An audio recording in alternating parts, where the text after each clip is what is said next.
Muy buenos días, hermanos y hermanas. Sean todos bienvenidos a una edición más de Meditaciones. Hoy es lunes 13 de julio, día de San Enrique. Y vamos a comenzar con la oración que la liturgia nos presenta hoy.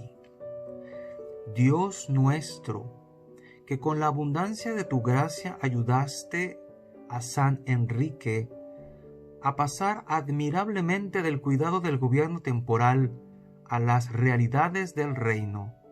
Concédenos, por su intercesión, en medio de la inestabilidad de este mundo, que avancemos hacia ti con un corazón puro. Por nuestro Señor Jesucristo, tu Hijo, que vive y reina contigo en la unidad del Espíritu Santo y es Dios por los siglos de los siglos. Amén. En medio de la inestabilidad de este mundo, y ciertamente este mundo es inestable, aunque para muchos sea estable, pero lo que hoy es, mañana puede no ser, y lo que hoy tengas, mañana puede que no lo tengas, y a la inversa, puede que lo que hoy no tengas, mañana sí lo poseas. Dios es el único que no muta, no cambia y es estable.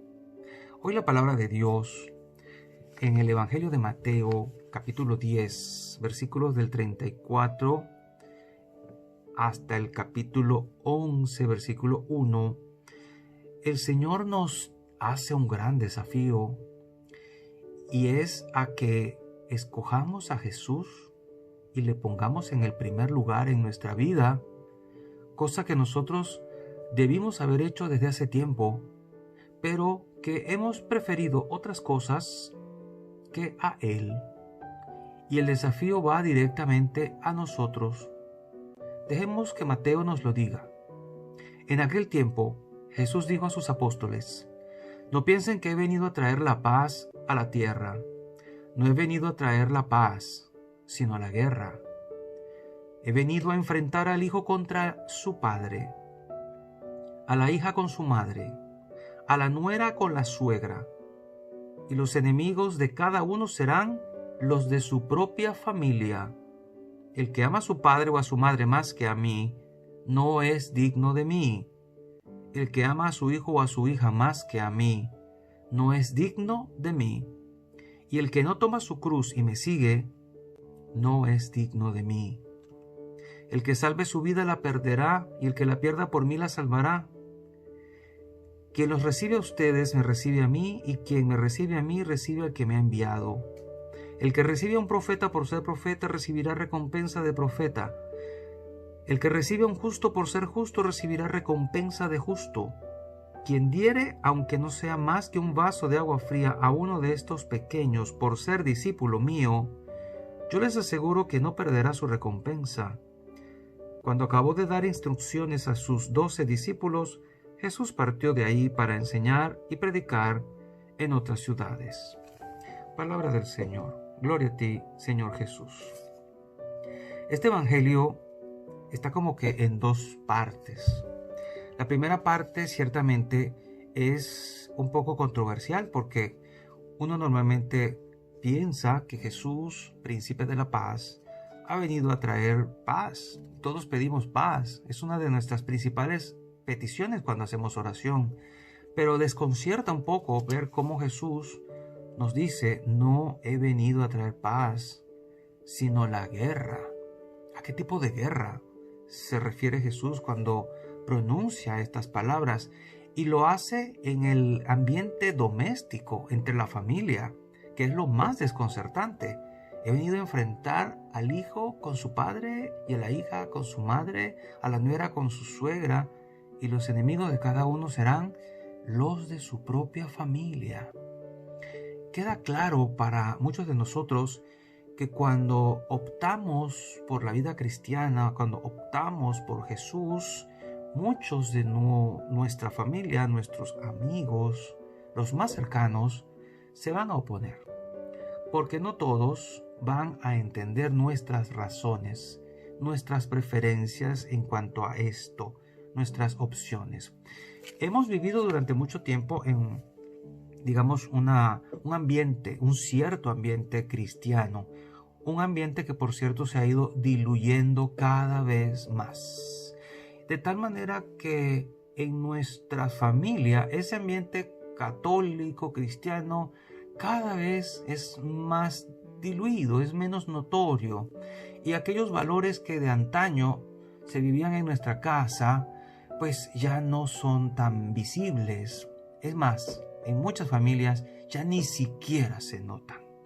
Mentir es algo común en nuestras familias, emborracharse es algo normal en nuestras familias, serle infiel a los esposos, a las esposas es algo cada vez más común, los divorcios, los abortos, los pleitos, es algo que se ve en muchas familias y eso no es cristiano. Pero lamentablemente ese es el ambiente en el que se van levantando nuestros niños y niñas. ¿Eso es cristiano? No, obviamente, pero es el ambiente en el que nos vamos levantando. Entonces, cuando una persona, un adolescente, un joven o incluso un adulto va tomando en serio el evangelio por inspiración divina, este joven o esta joven ve oposición en lo de su casa. Y cuando decide realmente hacer una opción por Cristo, los primeros en ponerse en su contra van a ser los de su casa. Lo van a criticar, le van a hacer bromas pesadas y van a terminar incluso apartándolo en ciertas circunstancias, ciertos momentos de su vida familiar, apartándolo, relegándolo y burlándose de muchas cosas que va a empezar a hacer. Por lo tanto, esta situación va a ser muy, muy complicada para aquel que decida tener a Cristo en el primer lugar. Y por eso es que ahora podemos entender por qué Jesús dice en el siguiente párrafo: el que ama a su padre o a su madre más que a mí no es digno de mí. En el ambiente en el que Jesús estaba hablando esto, podemos entender mucho más, digamos, el impacto que estas palabras pudieron tener en tiempo de Jesús son y fueron mucho más fuertes que ahora, porque ahora digamos que estar en contra de papá y mamá es el pan nuestro de cada día, pero en tiempo de Jesús los lazos familiares eran mucho más fuertes. Con tristeza vemos que ahora muchos jóvenes pues no le hablan a sus padres, se quieren ir de sus casas, pelean con ellos como si fueran gente de la calle. Esto es muy doloroso ver estas escenas, pero con mucha frecuencia llegan a nuestros oídos estas situaciones. Cuando Jesús dijo esto, obviamente la relación entre padre, madre, hija era fuerte, pero Jesús les estaba lanzando un desafío. Él tenía que estar por encima de los lazos familiares que tenían que ser fuertes, obviamente, pero Jesús tenía que reinar en los corazones de cada uno. El amor hacia Jesús tenía que ser mucho más poderoso para el cristiano y para el no cristiano, incluso para el judío. Era claro que Yahvé Dios tenía que estar en el primer lugar siempre. Formaba parte de los mandamientos del Decálogo que ya Dios en el libro del Éxodo se lo había mandado a poner por escrito, obviamente a Moisés, y en el libro del Deuteronomio aparece un poquito más específico en el capítulo 6, versículo 4, donde dice: escucha Israel, Yahvé nuestro Dios es el único Yahvé. Amarás a Yahvé tu Dios con todo tu corazón, con toda tu alma y con todas tus fuerzas. Que penetren en tu mente estas palabras que yo te he dicho.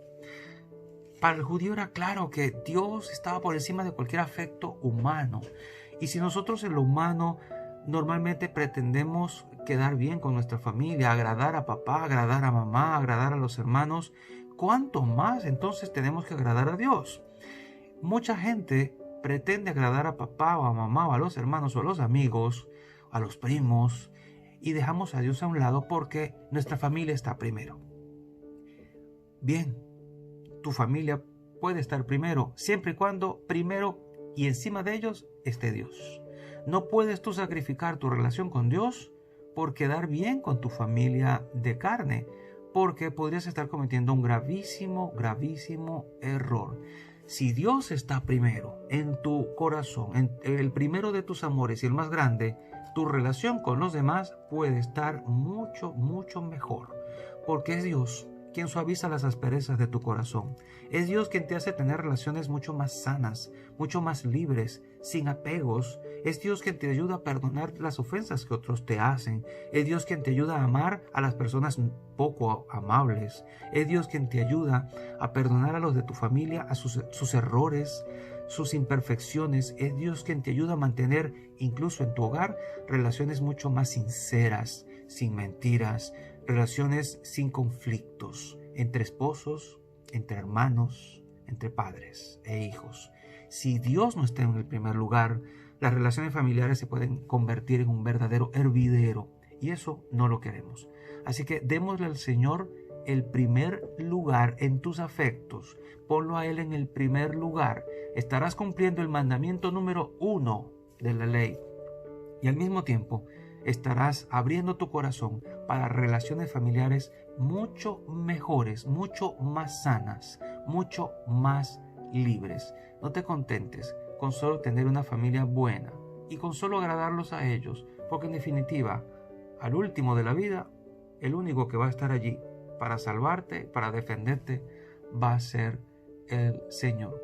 Así que pidámosle mucho al Señor que nos ayude a tener un corazón grande, grande, donde quepa mucha gente, donde estés tu familia, pero sobre todo donde el amor de Él y hacia Él abarque todo y te ayude a ser una mejor persona, un santo.